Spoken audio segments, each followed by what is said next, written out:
হাজারো ব্যথা বেদনার পরে ফিরে আসনি তুমি আপন ঘরে। দিনের আলো তুমি ছড়িয়ে দিতে চলে গেলে মদিনায় মক্কা ছেড়ে। হে রাসূল তোমাকে ভুলি আমি কেমন করে। হে রাসূল তোমাকে ভুলি আমি কেমন করে।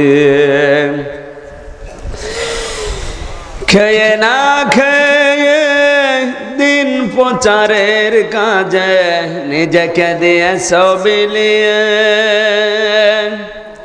তায়েফের কাফেরেরা চিনল না এ আলো। দুষ্ট ছেলেদের পিছু দিল লেলিয়ে। পাথরের আঘাতে ক্ষত বিক্ষত হয়ে সারা শরীর থেকে রক্ত ঝরে।